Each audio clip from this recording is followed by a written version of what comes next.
이번 주에는 6.25 전쟁 있는 날이죠. 자유민주주의를 지켜낸 6.25 전쟁, 참 동족의 큰 슬픔이었고 아픔이었습니다. 우리가 잘 알고 있는 것처럼 1950년 6월 25일 새벽 4시에 우리 소련제 탱크를 앞세워서 그래서는 이 나라를 쳐들어왔죠. 남침을에서 3일 만에 서울을 빼앗기게 되고 8일 만에 낙동강까지 내려오는 안타까운 일들이 일어났죠. 그 가운데 유엔이 참전을 하면서 함께 인천 상륙작전과 더불어서 총공격을 하고 반격을 해서 다시금 압록강까지 올라가게 되는 것을 보게 됐습니다. 근데 이때부터 이제 문제가 되죠. 이때부터 중공군이 개입을 하면서부터 나라가 이제는 단순한 전쟁이 아니라 공산 진영과 자유민주주의 진영의 싸움으로 바뀌어지게 됩니다. 그러면서부터 1953년 7월 27일에 우리 판문점에서 휴전협정을 조인을 하게 되죠. 그래서 지금까지 우리나라가 전쟁이 없는 나라가 아니라 끝난 나라가 아니라 휴전 국가로 그렇게 우리나라가 전 세계 유일한 분단한 국가로 지금 지내고 있습니다. 6.25 전쟁 가운데 국군만 62만 명이고 유엔군이 15만 명, 공산군이 103만 명, 또 민간인이 280만 명, 총 460만 명 이상이 생명을 잃는 그런 슬픈 전쟁이죠. 전 세계 전쟁 이육자 가운데 그 가운데 이렇게 많은 사람들이 죽은 전쟁이 흔치 않다라고 그래요. 근데 참으로 많은 슬픔의 이야기가 우리나라의 역사에 있습니다. 그래서 6월 달에는 호국 보훈의 달 이야기하죠. 그래서 호국 영령 위에서 우리가 기도하자 이야기합니다. 호국 영령이라고 하는 말은요, 나라를 지키다가 돌아가신 분들의 군인을 이야기합니다. 그들을 가리켜서 호국 영령 그렇게 이야기합니다. 애국지사라는 말과는 좀 다릅니다. 애국지사는 일제시대에 일본군과 맞서서 독립운동을 했던 그분들을 이야기를 합니다. 그러니까 독립운동가들에 대한 이야기다, 그렇게 보시면 되겠습니다. 근데 순국선열 그 얘기도 하죠. 순국선열은 똑같은 이야기인데 이 독립을 위해서 생명을 잃어버린, 죽임을 당한 그분들을 가리켜서 순국연열 그렇게 이야기를 하고 있습니다. 우리가 나라를 위해서 더욱더 계속해서 기도해야 되겠습니다. 세계 유일한 분단 국가로 계속해서 불화하고 그 고통이 전 세계까지 전해지고 있죠. 우리가 해외에 나가도 사람들이 우리나라에 대해서 이런저런 이야기를 할 때 이 불화한 남북에 대한 이야기들을 가장 많이 합니다. 불화는 저주입니다. 이 불화하다라고 하는 것은 삶에서 가장 악한 적이 되기도 합니다. 불화는요, 관계를 깨뜨려 버립니다. 마음의 평화를 깨뜨리고 감정을 파괴합니다. 그렇기 때문에 불화하다라고 하는 것은 굉장히 고통스러운 것입니다. 그것이 특별히 더 하나님과 더불어 불화하게 될 때는 말로 형용할 수 없는 갈등과 고통을 겪게 됩니다. 그런데 오늘 본문에 들어가 있는 욥의 이야기를 욥기는 그런 부분을 이야기하고 있습니다. 하나님께서 욥을 자랑하십니다. 동방에 의인이 있고 그 욥이 선하게 믿음으로 행한다라고 칭찬을 하시고 자랑을 하시죠. 그랬더니 사단 마귀가 뭐라고 그래요? 하나님, 아닙니다. 하나님께서 그를 복 주시니까 그가 하나님을 섬기고 그렇게 의로 선호를 행하는 것이 그렇지 않을 거요 라고 이야기합니다. 그래, 그러면 내가 한번 시험해봐라. 그러나 생명은 건드리지 말고 한번 시험해 보도록 허락해 주십니다. 그랬더니 어떻게 돼요? 사단마귀가 찾아와서 이제 욥을 시험하기 시작을 합니다. 그 자녀들을 다 하루아침에 죽임을 당하게 합니다. 있는 재산을 다 빼앗아 갑니다. 종들이 다 죽습니다. 결국은 아내도 저주하고 도망을 갑니다. 몸에는 욕창이 나서 고통스러워서 견딜 수가 없습니다. 너무나도 고통스럽고 힘든 그 시간을 그가 겪게 되죠. 얼마나 힘들었으면 3장 1절에 고백하기를 생일을 저주한다는 거예요. 내가 차라리 태어나지 않았다면 좋았을 거고 어머니의 배에서 나올 때 내가 죽었으면 좋았을 것을 이렇게까지 자신의 생일에 대해서 저주할 만큼 그렇게 고통스럽고 힘든 시간을 그가 겪게 됩니다. 또 친구들이 소식을 듣습니다. 친구들이 얼마나 놀랐는지 이게 웬일이야? 그리고 찾아옵니다. 찾아와서 보니까 이게 단순히 위로할 수 있는 것이 아니에요. 너무나도 고통스럽고 힘드니까 성경에 보면 뭐라고 말하느냐? 그들이 한마디도 말하지 못했다는 거예요. 그 형편과 상국이 너무 고통스럽고 힘드니까 뭐 어떻게 위로할 수가 없었던 거죠. 그저 옆에 같이 있었던 거예요. 그러면서 이제 시간이 지나고 나니까 친구들이 하나씩 이야기합니다. 야, 그래도 혹시 모르잖아. 네가 뭔가 잘못한 게 있으니까. 그러니까 이런 고통이 찾아오고 네가 벌을 받는 거야. 다양한 것을 가지고 이야기를 합니다. 그러는 가운데 오늘 본문에 보면 친구 세 번째 이야기를 합니다. 그래가면서 권면을 하기를 그렇게 오늘 본문에 권면합니다. 너는 하나님과 화목하고 평안하라. 그리하면 복이 내게 임할 거야. 그렇게 지금 위로하고 있습니다. 이 말은 하나님께서 말씀하시는 근본적인 복에 대해서 잘 말씀해주고 있습니다. 근본적인 은총의 삶이 뭐냐? 이 세상에서 얻을 수 있는 가장 내용 있는 복의 삶이 뭐냐? 그것이 오늘 본문의 말씀입니다. 하나님과 화목하고 평안하라. 그리하면 복이 있다라고 말씀하고 있는 거죠. 가정도 일터도 나라도 교회도 이 화목과 평안이 중요하다라고 하는 겁니다. 다투는 가정, 갈등하는 일터, 분열하는 나라, 불편한 교회가 되는 일이 없으려면 화목하고 평안이 중요한 것입니다. 우리의 심령은 어떻습니까? 우리의 가정, 우리의 일터, 말하자면 우리 나라는 어떻습니까? 남북이 갈등하고 있고 사회가 온통 세대 간의 갈등이 있고 정치적으로 갈등하고 있고 많은 갈등과 불화가 그 가운데 있는 거죠. 잠언 17장 1절에 말씀합니다. 마른 떡 한 조각만 있고 화목한 것이 육선이 집에 가득하고 다투는 것보다 낫다 말씀합니다. 잠언 21장 9절에도 보니까 다투는 여인이 함께 큰 집에서 사는 것보다 움막에서 혼자 사는 것이 나으니라 그렇게 말씀하고 있습니다. 부자 동네에서 우리나라에서 가장 잘 산다라고 하는 분들이 모여 사는 부자 동네에서 목회하시는 목사님이 그런 간증을 했습니다. 어느 집사님이 신방을 요청했습니다. 그래서 그 집에 이제 신방을 갑니다. 가는데 보니까 그 동네가 온통 으리으리하고 그리고 걸어다니는 사람이 없더라는 거예요. 온 동네가 조용하니 적막하고 사람이 없더라는 거죠. 그 집에 이제 신방을 가보니까 대단하더라는 거예요. 으리으리하고 입구에 들어서부터 시작을 해서 정원소로 시작을 하고 문 안에 들어가니까 수입 대리석으로 하고 온통 다 아주 세계적인 것들로 다 치장을 하고 굉장히 호사스러운 그런 집에서 살더라는 거예요. 야, 참 좋다. 그렇게 목사님의 생각이 들더랍니다. 예배를 드렸어요. 그랬더니 집사님이 엉엉 울더라는 겁니다. 집사님 왜 그러세요? 무슨 일이 있습니까? 목사님 못 살겠어요. 집이 지옥이 아닙니다. 지옥입니다. 뭐가 그렇게 문제인데요? 날마다 남편이 때린다는 거예요. 폭력을 행사한다는 겁니다. 폭력을 행사하고 집에 있는 것들을 자꾸 부시고 깨뜨리고 하니까 도저히 살 수가 없다는 거예요. 그래가면서 지옥이라는 거예요. 참 어떻게 말할 수 없더라는 거죠. 참 안타까운 그런 이야기죠. 아무리 의리의리하고 사치품이 호사스럽다 할지라도 세계적인 명품을 갖고 살아간다 할지라도 심령이 지옥이 되니까 그 지옥이 천국이겠습니까? 그 집이 지옥이 되고 심령이 지옥이 되는 거죠. 불화할 때 부부간에 불화하니까 이런 고통이 있는 거죠. 그 집이 과연 어떻겠습니까? 코리 텐 붐이라고 하는 여성 전도자가 있습니다. 네덜란드 여인입니다. 이 여인은 아우슈비츠 수용소에서 살아나온 몇몇 안 되는 사람 중에 한 여인입니다. 죽음의 수용소에서 살아나왔어요. 그리고 하나님의 은혜가 너무 감격하고 감사해서 전 세계 복음을 전하러 다닙니다. 근데 우리나라가 6.25 전쟁이 터지고 나서 그리고 끝나고 나니까 한국이라는 조그만 나라에 전쟁이 터져서 다 폐허가 됐다고 한다. 그 소식을 듣고 한국에 와서 복음을 전하기 시작을 했습니다.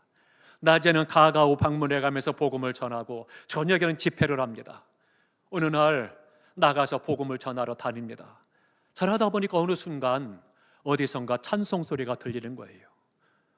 초막이나 궁궐이나 주님이 계신 곳 그 어디나 하늘나라 이 찬양이 들려오더라는 거예요. 너무나도 그 찬양 아름답고 은혜가 되더라는 거예요. 그래서는 이 코리 텐 붐 여사가 찾아간 거예요. 이 소리가 도대체 어디서 나는가? 그 어디가 천국인가? 그래서는 찾아가 보니까 큰 대궐 같은 기와집에 나오더라는 거예요. 보니까 너무 멋있더라는 겁니다. 야, 진짜 좋다. 이런 집에 사는 사람은 얼마나 좋을까. 그러고 넋놓고 쳐다보고 있는데 가만히 보니까 그 집에서 찬송이 나오는 게 아니더라는 거예요. 이상하다. 그리고 소리를 찾아서 옆으로 돌아가 보니까 담 옆에 축대 옆으로 돌아가 보니까 거기에 거적대기로 천막을 치고 살아가는 그 천막 속에서 소리가 나더라는 거예요. 여닫는 문도 제대로 없고 천으로 덮어서 천을 열고 들어갔다 나오는 그런 집이에요. 그래서 슬그머니 천을 열어보니까 그 안에 산 여인이 손을 들고 이 찬양을 하는 거예요. 그 어디나 하늘나라 초막이든 궁궐이든 주님이 계시니 천국이다라고 하는 이 찬양을 부르는 거예요. 그 얼굴에 해같이 빛나고 그렇게 아름답더라는 거예요. 그래서 고리테몬 여사는 한참을 쳐다보고, 야, 이 여인이 천국을 누리고 있구나, 이것이 바로 천국이구나 깨달았다는 거예요. 그리고 은혜를 많이 받고 전 세계 다니는 곳마다 이 한국에 천국이 있다, 그 간증을 지금 하고 있다라고 하는 거죠. 얼마나 놀랍습니까? 불화하고 고통하고 아프고 힘들고 어려운 환난과 고난 가운데서도 하나님과 화평하고 화목하고 평안할 때 이런 복이 임하는 거죠. 대리석으로 꾸미고 전 세계 명품을 갖다 놓았다 할지라도 주님이 안 계시고 화목하지 못하고 화평하지 못하고 불화하면 지옥이 되지만, 거적대기에 쌓여 있는 천막이라 할지라도 주님이 함께 계시고 하나님과 화평하니까 그 심령이, 그 장막이 천국이 되는 거죠. 이것이 바로 본문에 말씀하고 있는 복이라고 하는 겁니다. 사랑하는 성도 여러분, 평안 중에서도 가장 중요한 평안이 바로 영적 평안인 것입니다. 하나님과 화목하고 평안하시기를 주님의 이름으로 축원합니다. 이것이 근본적인 복이 되는 것이고 그곳에 평화가, 천국이 임하게 되는 것입니다. 삭개오를 보시기 바랍니다. 삭개오는 어떻습니까? 세리장이에요. 그래서 로마 속국이었던 동족들에게 세금을 걷어서 지배하는 나라 로마에다가 세금을 바치는 그런 일을 하는 사람이에요. 그런데 어때요? 그가 아주 타락한 사람이죠. 그래서 부패한 공무원이었기 때문에 어때요? 100원을 걷어야 되면, 그러면 1000원을 걷어서 100원은 로마에 바치고 나머지 900원은 자기 입마에 포켓을 자기 배를 불리고 자기 집에서 호사호식하는 그런 삶을 삽니다. 그러더니 백성들이 싫어합니다. 매국노다라고 이야기하고 침을 뱉기도 하고 따돌리기도 하고 지나가면 욕을 하고 난리가 납니다. 얼마나 외롭겠습니까? 얼마나 힘들었겠어요. 그의 삶이 참 고통스러웠을 겁니다. 맛있는 건 먹고 좋은 옷을 입을지 모르지만, 그러나 지나가는 사람들이 욕을 하고 손가락질하고 왜 사람들이 침을 뱉고 뒤에서 수근수근거리고, 얼마나 그 인생이 불행합니까? 참으로 불쌍한 인생이죠. 목마름과 갈증과 고통이 가득하고 고독했던 그런 삭개오지요. 그런데 예수님은 죄인과 함께 한다는 이야기를 듣습니다. 그래서 예수님에 대한 소문을 듣고 예수님을 내가 만나기 원한다, 사모하게 되죠. 그래서는 어때요? 주님이 지나간다고 하니까 찾아가잖아요. 찾아가는데 키가 작아서 보이질 않으니 뽕나무에 올라가서 쳐다보는 거예요. 주님을 만나기를 사모했습니다. 사모하는 영혼을 만나주시고 만족하신다는 그 주님, 그를 올려다보고, 삭개오야 내려와, 내가 오늘 내 집에 들어갈게. 주님께서 그의 집에 들어가 신방을 하십니다. 그랬더니 삭개오가 주님을 만나고 인생이 바뀌는 거예요.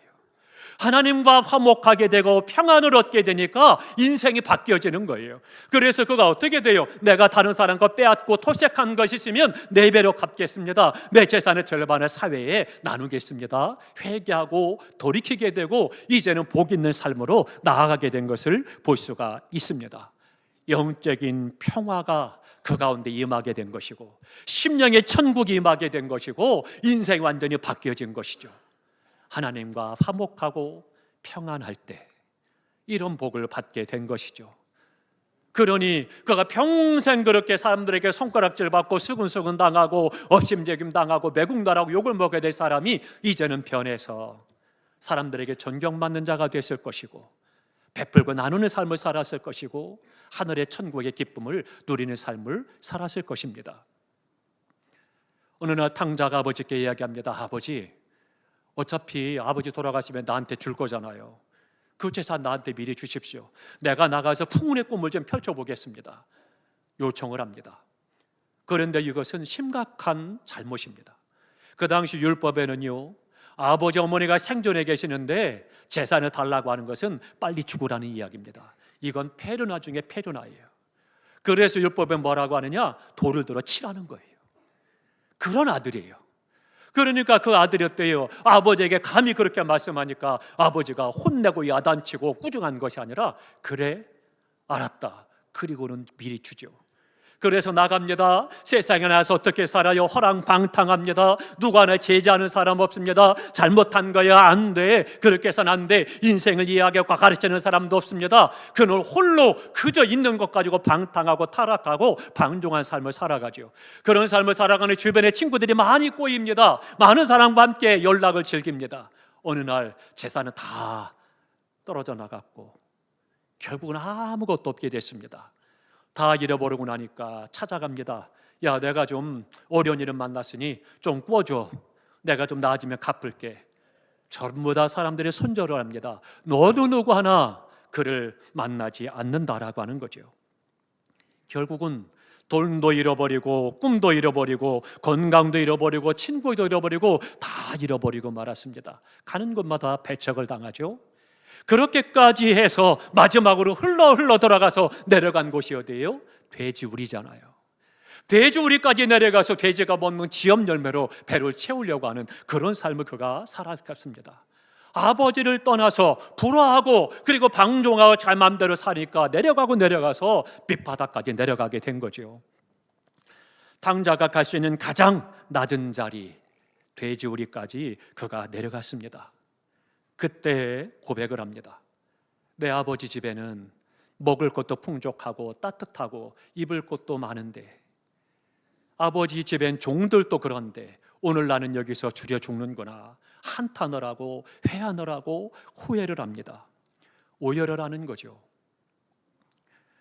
탕자는 낮은 자리에 처해서 비로소 아버지의 품이, 집이 얼마나 귀하고 복된가를 그가 깨닫게 되죠. 이제 탕자가 용기를 냅니다. 그래서는 집으로 돌아가게 됩니다. 비록 내가 실수하고 잘못했지만 또다시 실수할 수는 없다. 일어나서 용기를 가지고 아버지 집으로 돌아갑니다. 만일에 탕자가 용기를 갖고 아버지 집으로 돌아가지 아니하고 내가 이곳에서 내가 벼르도 낯짝겠지, 어떻게 아버지께 가겠어? 그냥 내가 이렇게 살다가 그러다가 그 자존심과 체면 때문에 돼지우리에서 살다가 자살해버린다라고 하면 망하는 거죠. 자존심을 버리고 체면도 버리고 그는 용기를 가지고 아버지 집에 돌아갑니다. 돌아갔더니 어떻게 됐어요? 돌아오니 아버지가 그를 다시금 말아주고 아들로 회복시켜 주시고 입던 좋은 옷을 입히고 색동 옷을 입히고 가락지를 끼우고 새 신발을 신기고 잔치를 벌이죠. 이제 다 잃어본 것들을 회복하는 이 복을 그가 받게 된 것입니다. 아버지의 관계가 회복되어지고 집과의 관계가 회복되고 보니까 마음에 평안이 넘치는 것을 경험하게 되는 거고, 잃어버린 것들을 회복하는 복을 얻게 된 것입니다.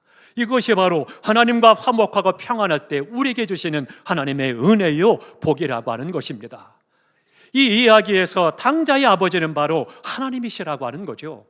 하나님을 떠난 사람들은 모두가 다 탕자가 된다라고 하는 겁니다. 그런데요, 사람들은 어떻습니까? 어떻게 하면 하나님을 떠날까? 하나님을 떠나면 자유로울 것 같고 하나님을 떠나면 좋을 것 같고 편안할 것 같습니다. 그래서 신앙사라고 보니까 하라는 것도 많고 하지 말라는 것도 많고 억지로 해야 될 것도 많고 억지로 하지 말아야 될 것도 많고 너무 힘든 거예요. 먹고 사는 것도 힘들어 죽겠는데 이거저거 하라 하지 마라 너무 힘들고 어렵죠. 헌신하라, 충성하라, 믿음으로 행해라, 여러 가지 것들에 대해서 부담스러운 거예요. 나는 편하게 좀 살고 싶어. 나는 쉽고 편안하게 예수 믿고 싶어. 그래서 어떻게 돼요? 은혜의 자리에서, 헌신의 자리에서 떠나게 되죠. 결국은 하나님을 떠나는 사람도 일어나게 되죠. 그렇게 떠났던 사람들이 결국은 다시 탕자처럼 돌아오면 복입니다. 돌아오는 것 자체가 바로 축복이 된다라고 하는 거죠. 하나님을 떠나 그렇게 행하다가 아우성치고 그러다가 떠나갔을 때 어떻습니까? 일찍 돌아온다라면 그는 복 있는 사람입니다. 어떤 사람은 죽을 때쯤 돼서 돌아오게 됩니다. 그것도 복입니다. 그러나 어떤 사람은 죽을 때까지 돌아오지 못하는 사람도 있습니다. 결국 그 인생은 망하는 거예요. 당자가 죄주리에서 고집을 부리고 여전히 거기서 내가 이렇게 살다가 죽겠다라고 고집을 피웠다라면 결국은 별 수 없는 것입니다. 거기서 그렇게 망하는 거죠. 무지한 사람은 결코 돌아오지 않는 것입니다. 사람은요, 하나님 없이 살면 결국에는 허무한 것밖에 남지 않는다라고 하는 것을 비로소 그때서 깨닫게 되는 거죠. 처음에는 모릅니다. 큰 소리 칩니다. 내 주먹을 믿어라. 내가 지금까지 잘 먹고 잘 입고 잘 살고 왔어. 이렇게 이야기할지 모르지만, 그러나 그 모든 것들을 다 잃고 난 이후에는 누구나 회한을 느끼게 되는 거죠. 회한을 느끼고 그리고 또 돌아오지 못하는 사람도 있습니다.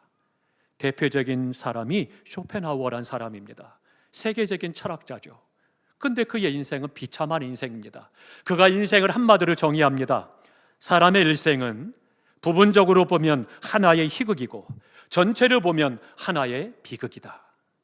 결국은 순간순간의 즐거움과 쾌락과 기쁨과 즐거움이 있겠지 모르지만, 그러나 인생을 보면 비극이라는 거예요. 슬프다는 거예요.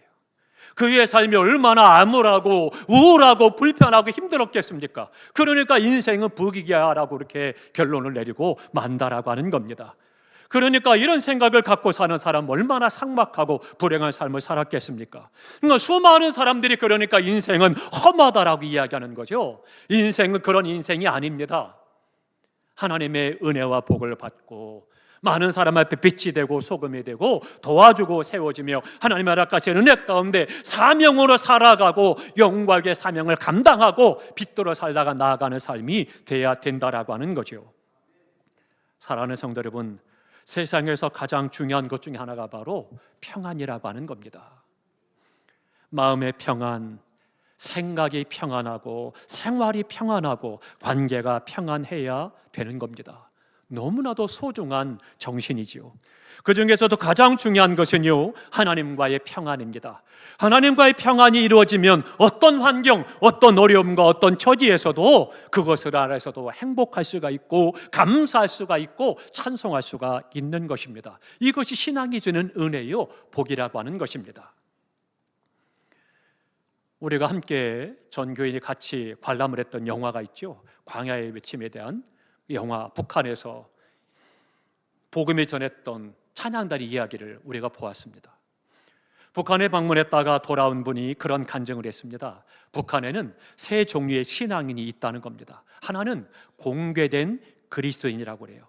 그러니까 해외에서 손님이 오거나 또 바이어들이 오거나 그렇게 했을 때는 우리나라는 종교의 자유가 있다, 그것을 일부러 선전하고 알리기 위해서 그래서 사람들을 모집한 그리스도인인 거예요. 우리가 봤던 광야라는 영화에서도 그렇잖아요.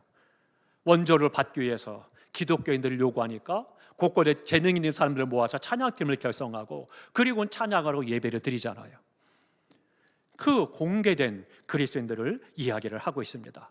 또 하나는 공인된 그리스도인이 있습니다. 이것은요, 삼자교회 같은 그런 가정교회입니다. 그러니까 북한 전역에 한 500여 개 정도의 정부에서 허락한 그런 교회예요. 그 대신에 예배 드릴 때 반드시 정부에서 허락한 설교만 하고 그 찬양을 불러야 되고 그 형틀에 맞춰서 예배를 드려야 되는 거예요. 그러니까 어용교회가 되는 거죠. 마지막 또 하나는요, 친북하는 그리스도인이라는 거예요. 지하교회의 교인입니다. 지하교회 교인들은요, 무려 1,500개 교회 이상이 지하교회에 있다는 거예요. 그들은 이불을 다 뒤집어 쓰고 모여서 뜨겁게 찬양을 하고 말씀을 듣고 기도한다는 거예요. 땀을 뻘뻘 흘려가면서 그 가운데 생명을 걸고 예배를 드리고 믿음을 지키고 있다라고 하는 거죠. 그런데요, 그런 상황 속에서도 그들은 감사하고 찬송하고 생명의 위협 가운데서도 기도하고 있는 거죠. 이들의 신앙생활의 환경은 열악하고 고통에 있지만 진정으로 행복한 신앙생활을 하고 있습니다. 사부라는 외국의 선교사님이 이제 북한에 방문을 하게 됐습니다. 호텔에 묵어가면서 이 선교사님이 기도했대요. 하나님, 지하교회에 있는 성도들을 좀 만날 수 있도록 도와주십시오. 기도했답니다. 그런데요, 웬 꼬마가 막 뛰어와서는 이 선교사님의 손을 꽉 잡더라는 거예요. 그래도 놀라서는 뭘 도와달라고 하는 건가, 돈을 달라고 하는 건가 싶어가지고 손을 얼른 빼려고 했더니만 이 아이가 손에다가 십자가를 긋더라는 거예요. 그래서 깜짝 놀라서는 이 선교사님이 가만히 쳐다보고 뭘 도와줄까 물었답니다. 그랬더니 내일 볼 수 있을까요? 그러더래요. 내일 이 시간에 오너라고. 그래서 그 시간에 그 아이를 만났습니다. 그랬더니 그 아이가 손에다가 봉투 하나를 건네더랍니다. 이게 뭐니? 내가 여기에서 그동안 사람들 짐을 날라주면서 받은 팁 모은 돈입니다. 그 돈의 11조예요. 11조를 드려주십시오. 그리고 그 편지에다가는 쓰기를 세례받게 해주십시오. 뿐만 아니라 성찬 예식에 참여할 수 있도록 도와주세요. 그리고 마지막 성경책 한 권만 주세요. 이 편지와 더불어서 그렇게 전달을 한 거예요. 이 선교사님이 그렇게 마음이 뜨거워지고 결국은 성경을 전할 수 있는 기회가 없어서 성경을 전하지 못하고 돌아가고, 그것 때문에 그 이후로 이 선교사님이 독도 북한에 성경을 보내는 일에 힘쓰고 있다고 합니다. 사랑하는 성도 여러분, 하나님과 평화하십니까? 내 심령이, 우리의 가정이, 우리나라가, 우리 교회가 하나님과 화목하고 평안하시기를 주님의 이름으로 축원합니다. 그때 하나님께서 삭개오에게, 이 세리장이에게 복을 주셨던 것처럼 우리에게 주시는 이 복을 받아 누림으로 말미암아 우리 심령이 천국이 되고, 우리의 가정이 천국이 되고, 우리 교회가 천국이, 우리나라가 세계를 향해서 복음을 더 많이 증거하고 생명을 살리는 역사를 이루어가는 나라가 될 수 있기를 주님의 이름으로 축원합니다. 기도하겠습니다.